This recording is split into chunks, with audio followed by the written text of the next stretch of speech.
I'm here today with Jay Payleitner.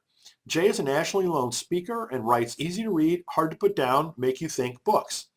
He's written 30 books and sold more than 500,000 copies. His new book, Don't Take the Bait to Escalate. Conflict is inevitable. Being a jerk is optional. Releases on March 15th. Previous books include The Prayer of Agor, The Jesus Dare, and 52 Things Kids Need from a Dad. Prior to becoming a full-time author and speaker, Jay served as a freelance radio producer for a wide range of international ministries, including the Salvation Army, Prison Fellowship, Bible League, Voice of the Martyrs, and National Center for Fathering. For more than a decade, he produced Josh McDowell Radio, Jesus Freaks Radio, and Today's Father. To learn more about Jay, go to jpayleitner.com. So Jay, thanks for joining us today, and congratulations on all of your work. Brian, you know what? You just get up in the morning and you sit down at your keyboard and you start working. That's all we can do, right? Just keep hustling. I hear you. So, I just kind of touch on your background. I'd love for you to tell people more about some of these different things that you've been involved in. Well, I was on Michigan Avenue in the 80s doing major market advertising for airlines and for Midway Airlines and for Kroger grocery stores and for Corona beer. And then God called me to maybe I got fired from Michigan Avenue. Don't tell anybody that. Maybe I got fired. But God called me to this little Christian kind of media agency in the western suburbs of Chicago. And you know what? My faith was growing at the same time. And suddenly I found myself producing Christian radio, working for a bunch of doing advertising for Christian publishers, using some of my savvy that I got from big budgets and applying it to building the kingdom. And I got to do something different every day. It was challenging me, and I got paid to edit and work and write and think about truths, great truths that matter. And I found myself producing radio with Josh McDowell, which many of your viewers will know, and Chuck Colson with Prison Fellowship, and and putting words in their mouths like, you know what, hey Chuck, I think you can do that better than that, or Josh, could you? And it's like, it was very, very funny. But I can vouch for the integrity of these ministries. It's one of those things you hear. There's so much bad press out there about giant ministries and how they're all about making the money. I can tell you that the organizations I've worked for, incredibly integrity. They care about every nickel, and they have great hearts. I went with Josh McDowell to Russia 4 times actually. So this thing going on in Ukraine now, I'm thinking about that. I'm seeing images. It's like, wow, I was there. That's a heartfelt situation there. We'll see how that unfolds over the next few weeks here. I'm not getting into that right now, but no, I don't think it's going to be pretty. No, right, it's already right, not. right. But in any event, so how did you then start writing books? How did you get started as an author? Well, yeah, you have a good audience of writers.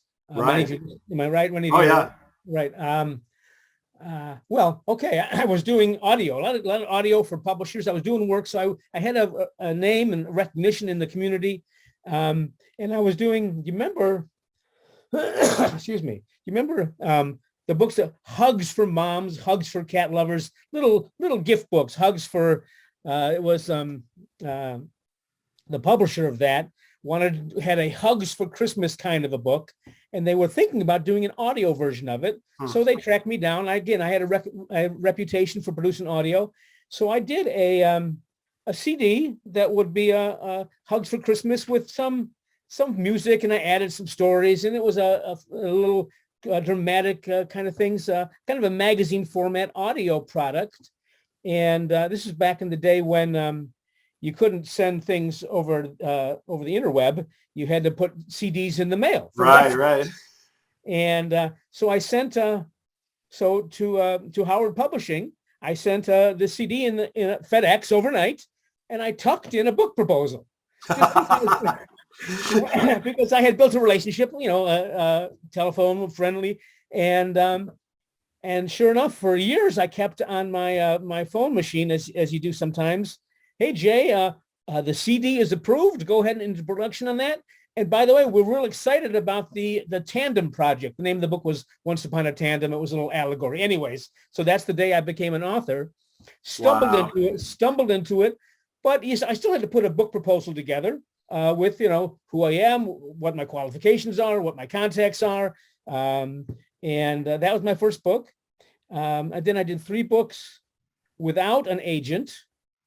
And then I was talking to an agent once, and I said, boy, I need to write a book for dads.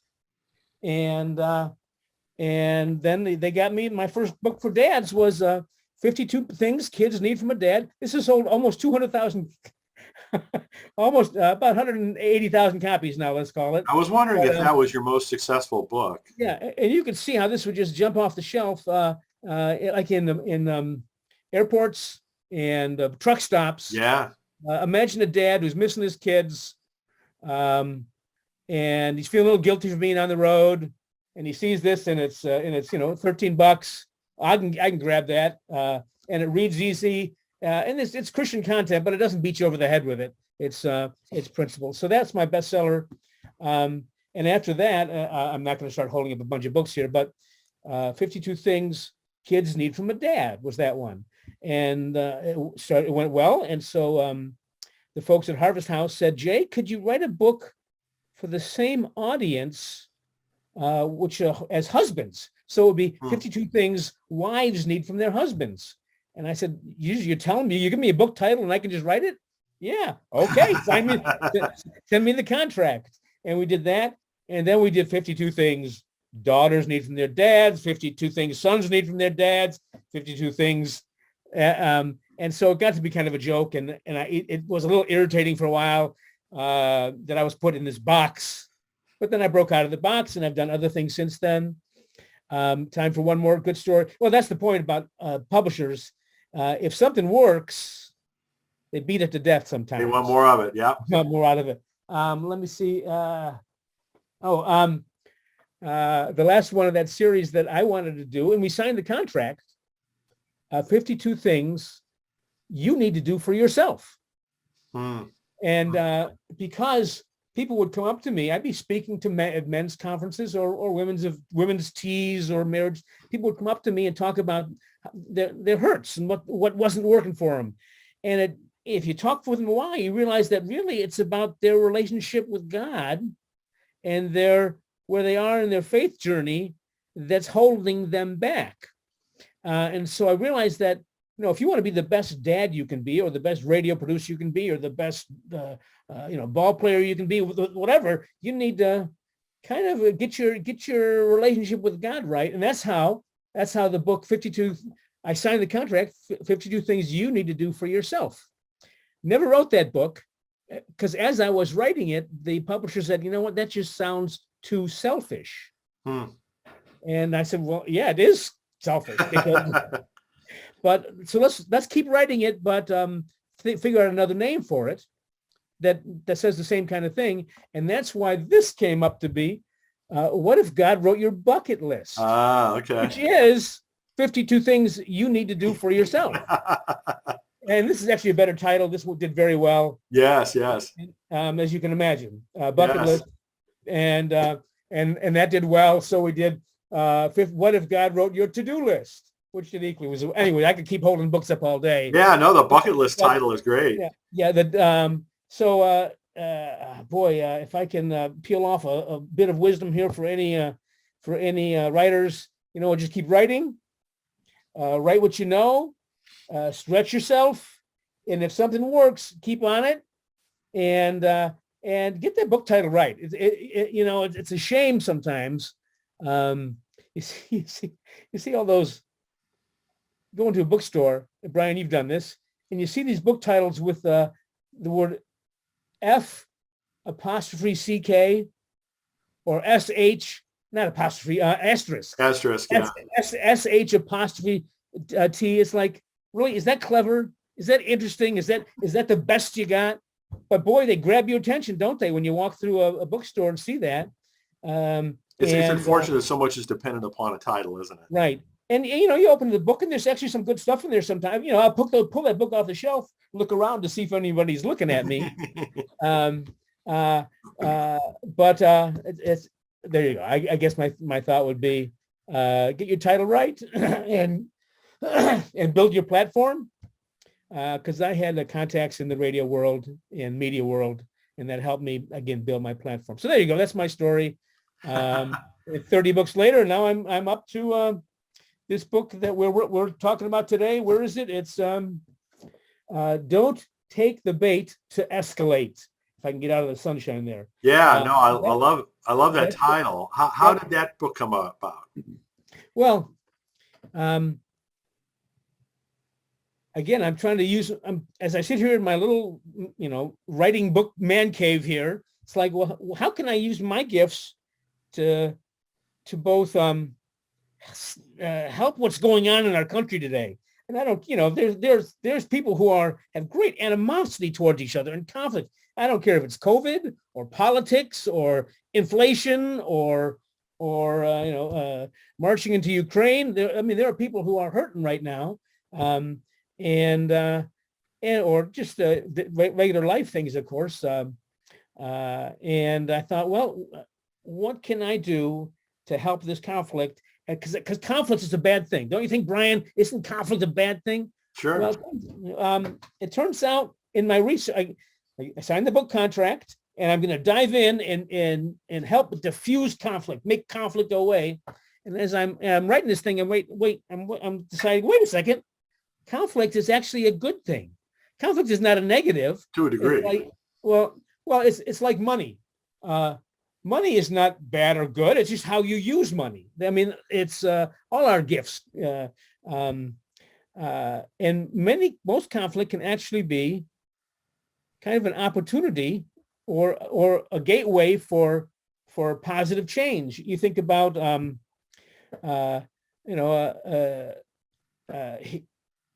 a union negotiations. I have a friend who that was his job was with he worked for the big three automakers, and he did union negotiations with UAW. Imagine that conflict, but at the end of the day, they usually came out with a pretty fair deal on both sides. The cars kept getting made, and the cars were getting better, and profits were increasing, and everyone kind of went home happy. It was a months long conflict, but the resolution made for profits and employees getting what they want. I'm thinking about my son who I have four sons, two ball players on a high school team. The two best guys in the team, they both want to play shortstop, and that's conflict. That could be conflict between the two of them, and even animosity. But if you think about two boys, let's say they play in middle school and high school together, there's conflict there, but those two guys probably become best friends and make each other better because of the conflict. Other examples, when I do marriage conference, there's 50 couples out there. So the 100 people, 50 couples, and I'll say, how many of you have hit bottom in your marriage? Brian, I could probably ask you the same thing, or you could ask me. Hit bottom in your marriage, and about half the people raise their hands. And I say, isn't it great? And they know exactly what I'm talking about, because that conflict, they got through it. And it wasn't to get through that conflict. It's not like rah, rah, rah, rah, rah. It's like you got to both jump down in the bottom of that pit and pull each other up and help each other and listen to each other and figure out what each other's needs are. And then if you can do that, once you get out of that pit together, your marriage is stronger. So, and there are other examples too in business. One I talk about in the book, and I'll let you ask your next question. But the Cuban Missile Crisis, I do a little analysis of that. The Cuban Missile Crisis back in '62, I think it was. As tough as that was, and as dangerous as that was, and we were on the edge of our seats as a country. I was just a little kid back then, but it led to a few years later, not long after that, they installed the hotline in the White House and the Kremlin that they could talk instantly. So again, at the end of the conflict, which was resolved, the communication lines opened up, and I'm hoping that Biden and Putin are on that thing right now talking. Although I don't know, who knows? Mhm. Anyways, so So conflict can be a positive thing. in your book, you talk about 4 factors that are central to all this. Can you talk about those 4 factors a little bit? Good. Thank you. Yeah, I do. I spell out just a bunch of different conflicts in business and life and marriage and government and even think about somebody backs into your car in a parking lot. I mean, even that's a conflict. You have to go into any conflict with decide what you really want. And in the case of the Cuban Missile Crisis, that was, we just don't want a nuclear war. That's what we want. And in the case of somebody bumping you in the parking lot, you don't want to escalate that. You don't want to get into a fighting or shouting match with the guy. If he's got insurance, you want his insurance to pay. Decide what you really want, and then know the risks, because I mean, boy, the risk, if you're a baseball player and you're vying for that shortstop position, if you're a real jerk about it, the coach is going to sit you. I mean, if you're a jerk about it, so you gotta know what you want. Hey, I want to start at shortstop, and I'm jumping around here, but the risks are that you could make enemies. The risk that you go to a nuclear war. The risk is that guy gets out of the car in the parking lot and punches you, or such. So, okay, know the risks when you enter into a conflict. And then number 3, and this is the one people don't do, is a little empathy. Empathize with your adversary. You know, Brian, if you're in an argument with your neighbor over something or something at work, and you're looking, you got to figure out what their point of view is, what their perspective is, because that'll help you in your negotiations. That'll give you a sense of, oh, maybe I don't have to win this whole thing. Maybe I should let him win something, or maybe I should let them, bat cleanup. Maybe I'll bat cleanup and they can play shortstop, whatever, some kind of negotiation kind of thing. Empathize with your adversary. JFK, John F. Kennedy, realized that Khrushchev back then had to save face. They had to kind of give him something so that he could go back to his people and say, I won this negotiation, kind of thing. So there was empathy there. So decide what you want, know the risks, empathize with your adversary. And then the last one, maybe the most important, is to kind of go into it with some optimism. Expect to win. You know what? I'm gonna hope for the best. I'm gonna not be a jerk about this whole thing. When the whole conflict settles down, I want everybody to feel good about what happened, and kind of create a win-win. That's a little bit of a cliche, the win-win-win thing, the win-win. But there's some truth to that. It's true. Yeah, absolutely. So there you go. That's the 4. Thank you for asking. That's the 4 factors. And in the book, I take 21 different scenarios and kind of apply the 4 factors. Like, and so there's something there for anybody. Worth saying, the whole idea of books on conflict. There are a lot of them out there, but they're mostly on business conflict, leadership books. This is one that applies to business and life, and even when your kid comes and teenager comes and asks you for later curfew, when your 17-year-old kid comes and asks for a later curfew, think about that. Well, decide what you really want. I just want him to be safe. I just want him to be safe. He can stay out till 3 a.m. as long as he's safe and making good decisions.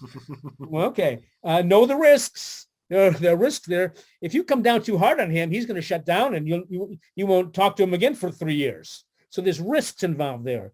You got to empathize with your adversary. Yeah, I remember when I was 17. Oh, wait a second. I remember when I was 17. So I was not making good decisions, but you got to empathize and then expect to win. Optimism. So again, every conflict you can imagine, you can apply these 4 principles to, and we cover a lot of them in here. So before we started the interview, we were talking about the How to Heal Our Divides effort that I've been working on, and the polarization that we find ourselves, in today in our country. How can people apply your book and those 4 concepts to help deal with some of those issues? Sure. Well, Brian, go ahead and throw out one of them. Let's have a little experiment here. Throw out one of the issues of the day, and how about the political divide? Right. I mean, okay. That's a serious one. Okay. Well, it's kind of Republicans versus Democrats, but it's also the Republican parties have two arguing factions here too. Well, decide what you really want. Decide what you really want. Well, I mean, some politicians are in it for their own pocketbooks or their own fame and glory, yep. or their own power. And maybe their own constituents rather than the good of the whole country. But you decide what you really want. I think if I'm a politician, I'm going, I want, the cliche is, can't we all get along? Can't we all have opportunities for each other and make sure that everybody has equal opportunities? But also we want the best people for the job. So we don't want to just kind of, say, well, you can go, okay. So decide what you really want and then know the risks. If you're a jerk, then nothing's going to get done. If you don't show up. That seems to be less of a risk these days, doesn't it? Well, say again. What's that? So being a jerk seems to be less of a risk these days, right? I mean, I think people have increased their jerkiness, dramatically. And people are tolerant of that. Is that what you suggest? Yeah, that's what it seems like. People are expecting. Well, people in their tribe are. Yes. Oh, and you're kind of expecting. When you show up, sometimes you expect the other side to be a jerk. Oh my golly! I mean, again, we need to get away from that, don't you think? Yeah. And which is back to that empathy and the empathize with your adversary. We need to look at what the other people are going through. Yeah. We need to understand that. I mean, there's no way I grew up in a white suburban western suburbs of Chicago, and how dare I even think that I can imagine what it's like to be an African American walking.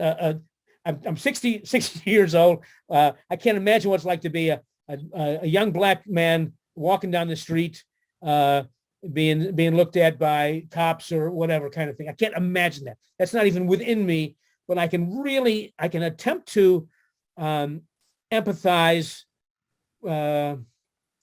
I can attempt to empathize and try to put myself in that shoe. And even if I admit that I can't do that, I need to respect the fact that there are other folks who have other experiences than me. And again, empathize with your adversary and expect to win. Boy, wouldn't it be nice?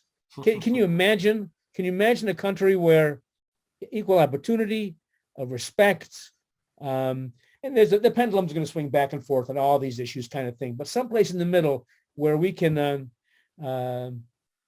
expect to win. Mm-hmm. So, as you mentioned before, we have a lot of writers in our audience. Can you tell folks a little bit about your writing process? What does that look like? Oh, well, it's all about the deadlines. Nothing gets done for me. Nothing gets done without deadlines.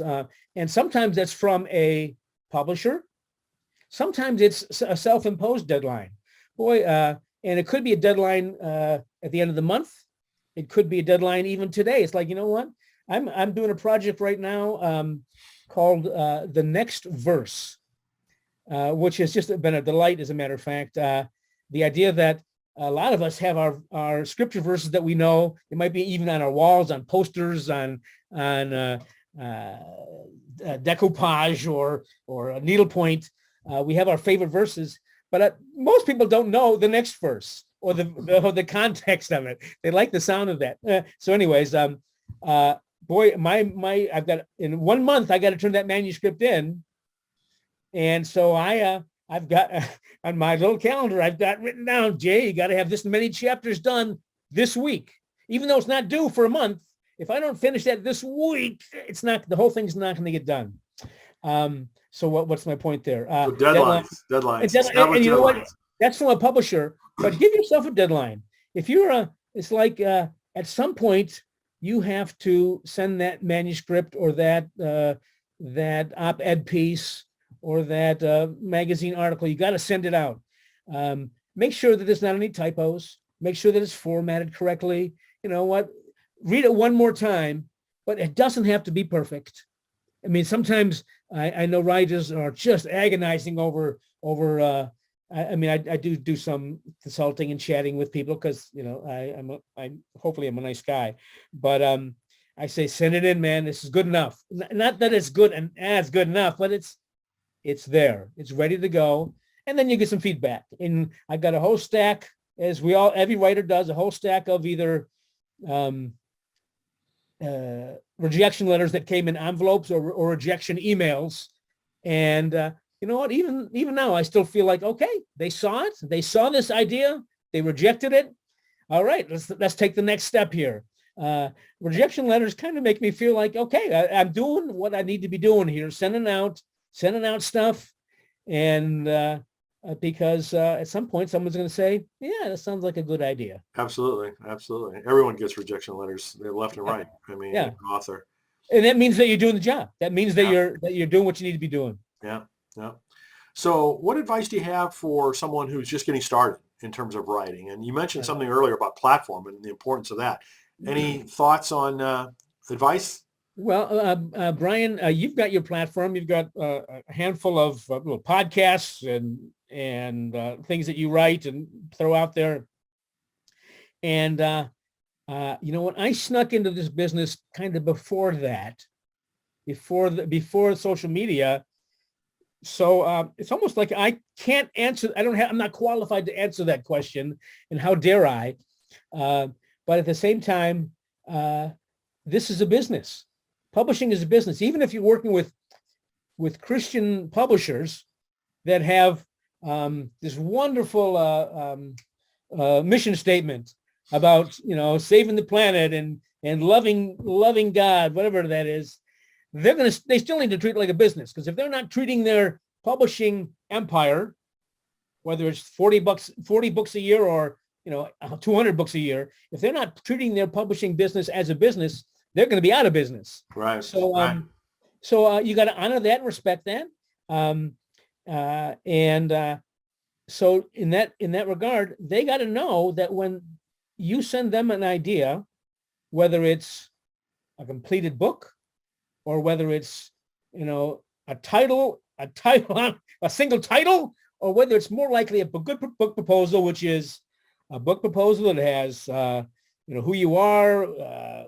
There's books out there. The best book I know is Write the Perfect Business.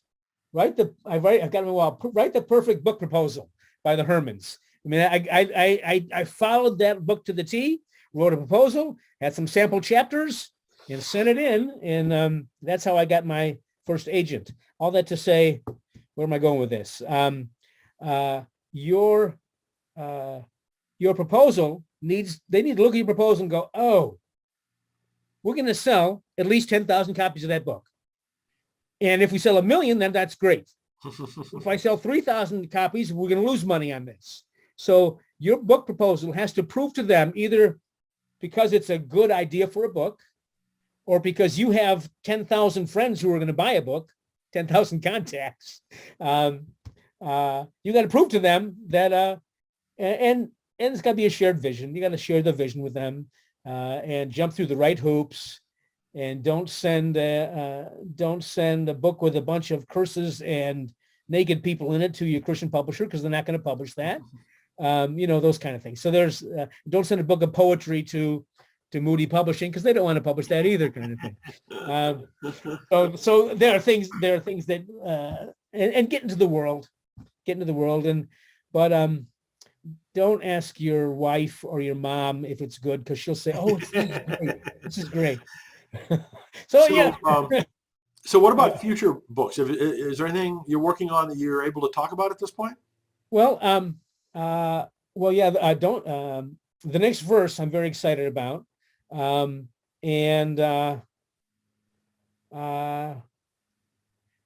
I've got one coming out called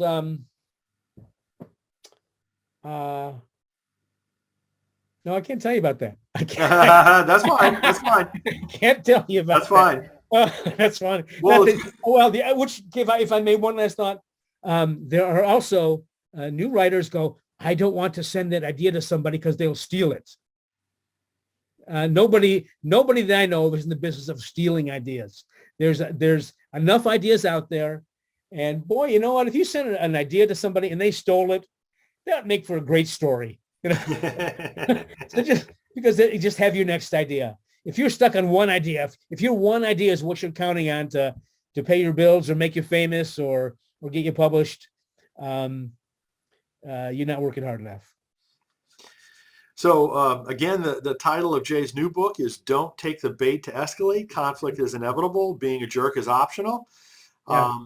You can learn more about everything that Jay does at jaypayleitner.com. Yeah. Jay, thanks so much for joining us. And congratulations on all of your work. Yeah, here's how you spell that last name, Jay Payleitner. Pretty hard. Payleitner, jaypayleitner.com. But yeah, hey, Brian, what a delight. Thank you. I did most of the talking here, but I guess that's kind of what happens in an interview. That's what the interview's intended for. They've seen enough of me or heard enough of me. We want to introduce them to new people who they've never heard from before. So we just did that. Hey, blessings. Thank you so much. All right. Thanks, Jay.